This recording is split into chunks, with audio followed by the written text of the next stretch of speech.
Muy buenos días. En la actualidad, muchos conflictos vividos en la relación se tienden a normalizar, especialmente en los jóvenes que no están informados de los tipos de violencia que pueden estar viviendo, con el objetivo de comprender mejor esta problemática, reconocer lo que abarca y cómo identificar los diferentes tipos de violencia que se pueden experimentar en una relación amorosa.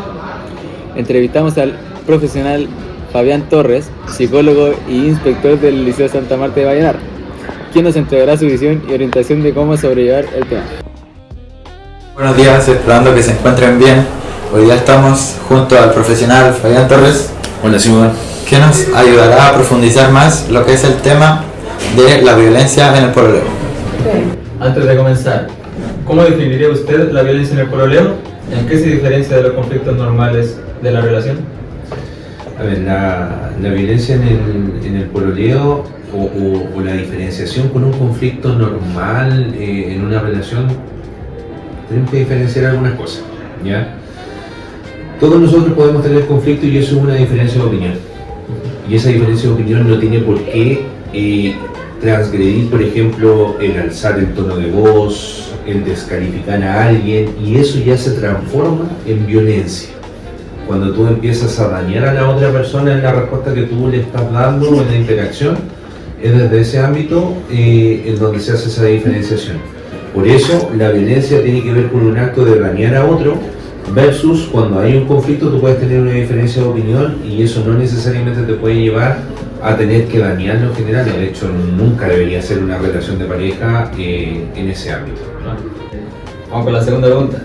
¿Cuáles son los tipos de violencia que pueden preguntarse en una relación entre adolescentes? ¿Que se pueden presentar? Que pueden presentarse en una relación entre adolescentes. En una relación entre adolescentes, o sea, en cualquier relación, adulto, o sea, puede haber violencia psicológica, violencia física, incluso hasta violencia sexual, dependiendo directamente de lo que esté pasando. El punto es que esos tres tipos de violencia pueden estar dependiendo de la etapa en la cual se estén desarrollándose en esos momentos. ¿Qué señales tempranas podrían alertar a una persona de que está viviendo una relación poco sana? ¿Qué señales? Bueno, hay hasta que te revisen el celular, que te pidan, por ejemplo, mandar la ubicación, que dentro de eso te pidan cuenta de con quién te estás juntando o no.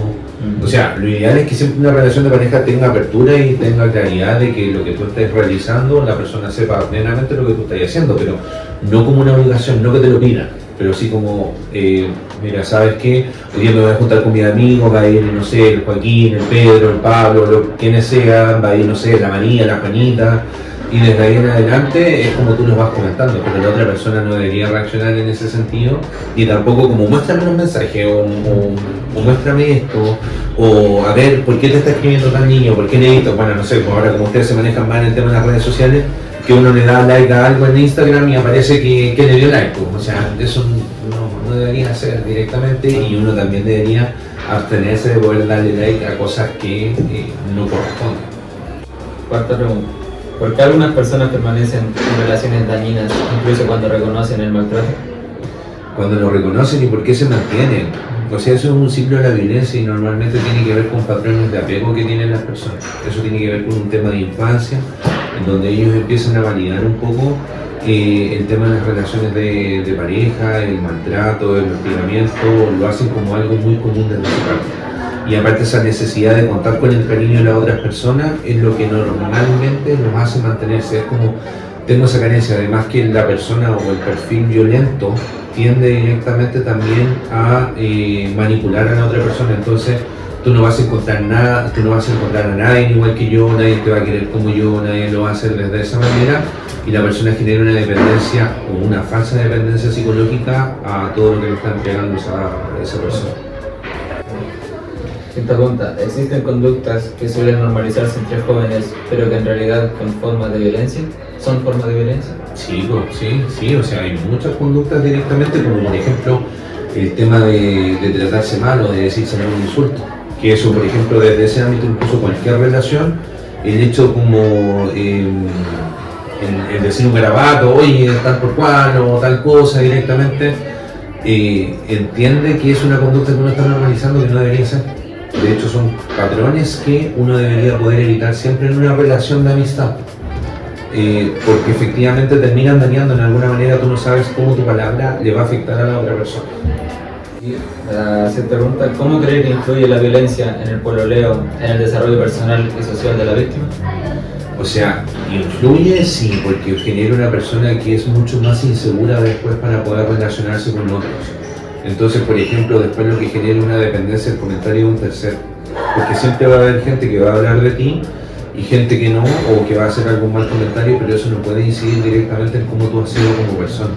Entonces, siempre va a haber un malo en la historia, siempre. Pero la gente después, desde ese sentido, empieza a generar inseguridades. Y es lo que después se ve, por ejemplo, cuando una, no sé, que es más frecuente en las mujeres en general, que es como, no me voy a poner esa ropa porque me veo mal, porque me veo fea, y finalmente tiene que ver con consecuencias que ha generado una relación de pololeo en ese sentido. Siguiendo con las preguntas, ¿por qué muchas víctimas tardan en reconocer que están viviendo violencia en el pololeo? ¿Por qué tardan directamente? Bueno, existe un tema también de negación con respecto a esa situación de la violencia, porque también existe un estigma social de que una persona así como violentada, como que todo el mundo la va a juzgar o va a generar un comentario, y eso también hace que las personas muchas veces se replieguen y no generen este comentario, no lo saquen a la luz por vergüenza, por timidez. Y eso obviamente es un patrón difuso de las relaciones que están estableciendo ahí con las personas.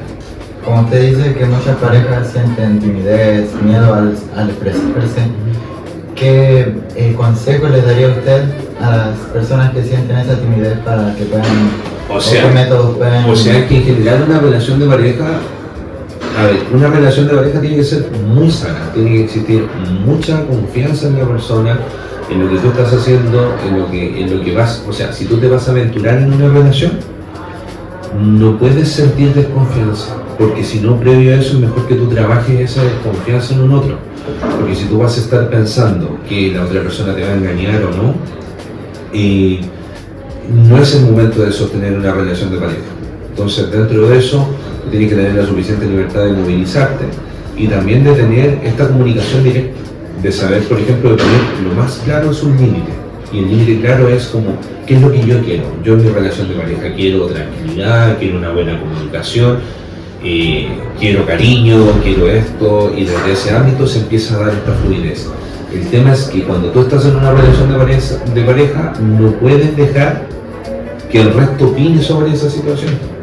Porque dentro de eso, por ejemplo, no va a faltar el grupo de amigos que algún día te diga, uy, le dijiste mi amor y todo lo demás, y eso genera que también las personas se replieguen y no digan sus sentimientos, pero finalmente todo el mundo ama, todo el mundo quiere, todo el mundo tiene esa intensidad en el tema de las relaciones, que no lo quieran reconocer es otra cosa, pero tienen que irlo desarrollando.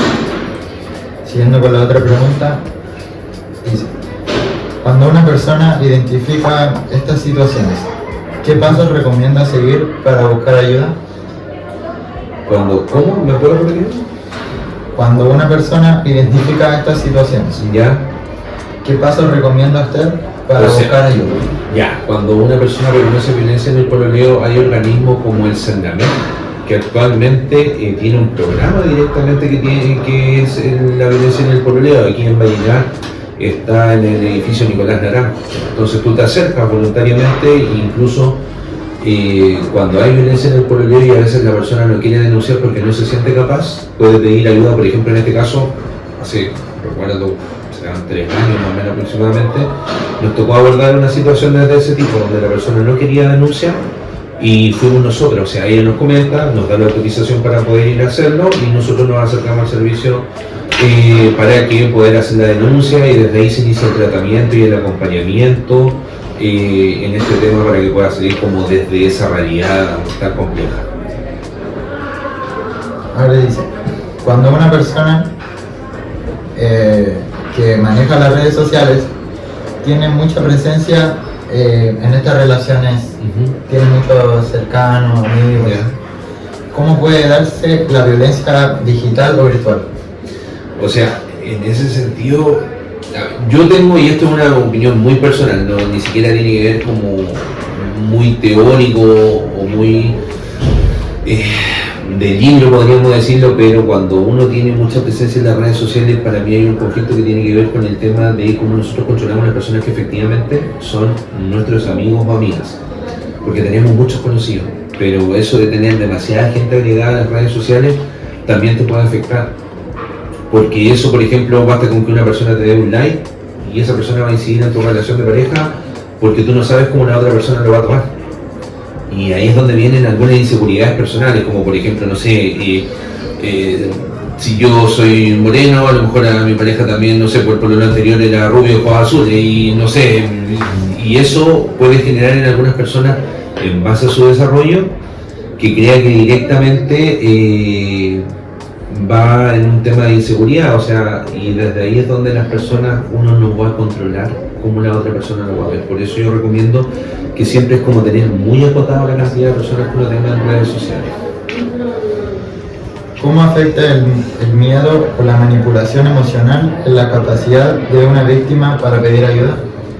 Ya, sí, efectivamente el miedo que uno no logre ver, y eso pasa en distintas, incluso pasa también en conceptos del bullying, conceptos de agresiones y todo.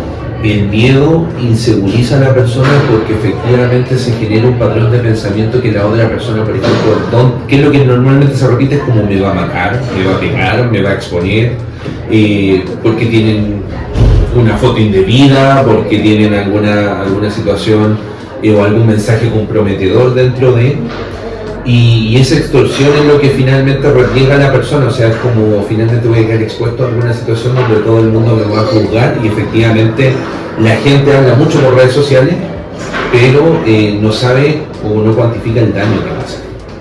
En base a las preguntas respondidas, ¿cómo podemos aportar como sociedad para prevenir estos casos? O sea, yo siento que, por ejemplo, dentro de todas las cosas, como sociedad, primero es tener como la difusión de cuáles son las herramientas de apoyo. O sea, por ejemplo, si yo tengo conocimiento de que está, como les decía, no sé, por programa el CERNAMEC disponible, saber dónde puede ir la persona y nosotros estar como siempre atentos. Lo otro es no juzgar. Siempre vemos algo, no sé, voy a poner, tal persona realizó tal cosa y la publican en redes sociales y todo el mundo comenta, esto es bueno, esto es malo, pasa esto, pero nadie sabe la realidad completa. Entonces, dentro de eso, cuando nosotros no tenemos la realidad operativa, creo que es mejor abstenerse al comentario, y si yo conozco a la persona, sugerirle, mira, oye, ¿sabes qué? Te sugiero que puedas acercarte a la ayuda o buscar alguna estrategia. O mira, ¿sabes qué? Conozco a una persona, o no sé, en este caso, por ejemplo, en el colegio me pongo a pensar así como, oye, no, mira, ¿sabes qué? La otra vez el inspector me dijo que había un programa en el CERNAMEC, por ejemplo, y a lo mejor él te puede orientar. Y desde ahí nosotros buscamos la ayuda. Pero finalmente está en cómo nosotros podemos como extender esto.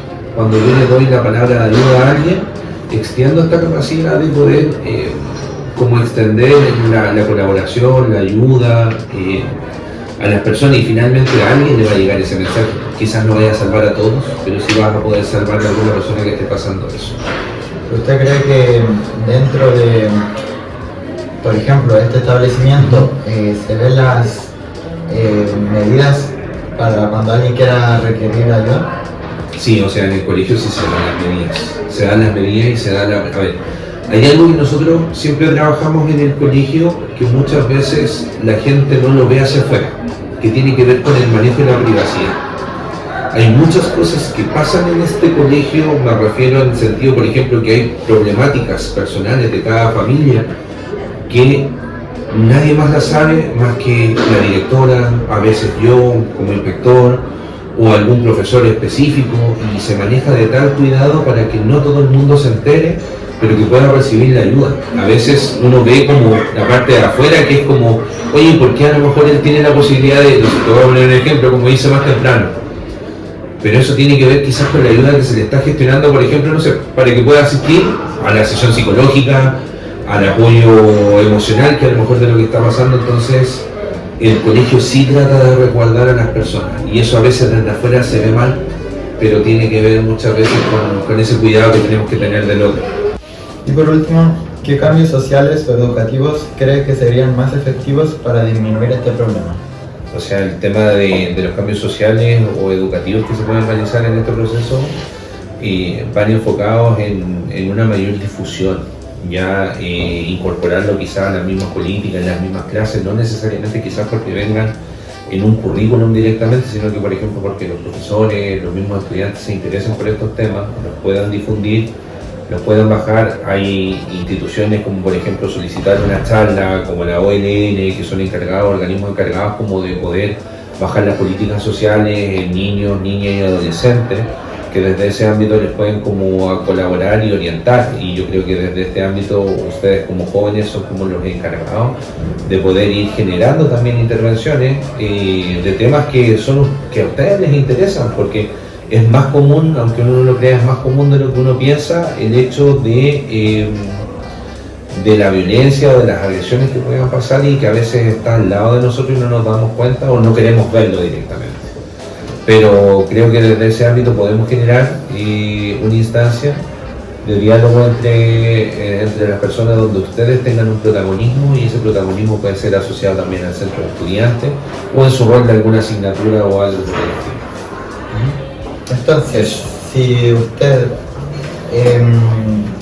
se le acerca una persona a hablar con usted que está sufriendo violencia intrafamiliar, porque se considera así ahora, ¿a qué persona del establecimiento le recomendaría acercarse para contarle sus problemas? O sea, dentro de eso nosotros, por ejemplo, dependiendo, en el caso de ustedes que son de enseñanza media, por ejemplo, tenemos al psicólogo que es Danilo, y cuando nosotros recibimos, por ejemplo, aquí hay un tema que es, si es que no me equivoco, es el artículo 175 letra E del Código Procesal Penal, donde nosotros tenemos la obligatoriedad de poder denunciar. Entonces, por ejemplo, aquí se abren dos vías. La primera es poder buscarle el apoyo para que la persona pueda como resolver. Y por otra parte, nosotros generar una denuncia, pero una denuncia para poder restituir el derecho, porque nosotros no somos un organismo penal, pero en ese ámbito nosotros es ahí donde generamos la derivación. Pero siempre, por ejemplo, se pueden acercar a cualquier adulto. Siempre les recomiendo que se puedan acercar, en este caso a mi persona como inspector general, o a la directora, o al profesor jefe, y desde ahí nosotros gestionar la derivación para que pueda contar con el apoyo. Eso, ya, sí, bueno, ok. Analizando con esta entrevista, podemos concluir que la violencia en el pololeo muchas veces de manera desapercibida puede ser difícil de reconocer dentro de la relación, pero afecta profundamente a las personas. Por eso es importante buscar ayuda dentro de la relación, prevenirla mediante la educación y fomentar relaciones sanas basadas en el respeto. Con mis compañeros, en base a nuestra investigación y entrevista, reconocemos que una de las mayores dificultades que enfrentan los jóvenes es identificar la violencia dentro del pololeo y atreverse a pedir ayuda. Muchas veces estas situaciones se normalizan o se viven en silencio por miedo, vergüenza o inseguridad. Es por esto que queremos invitar a los jóvenes a conversar sobre lo que sienten y viven. Pueden conversar con personas de confianza. Este puede ser el primer paso para salir de una relación dañina. La comunicación y el apoyo son fundamentales para prevenir y enfrentar la violencia en el pololeo.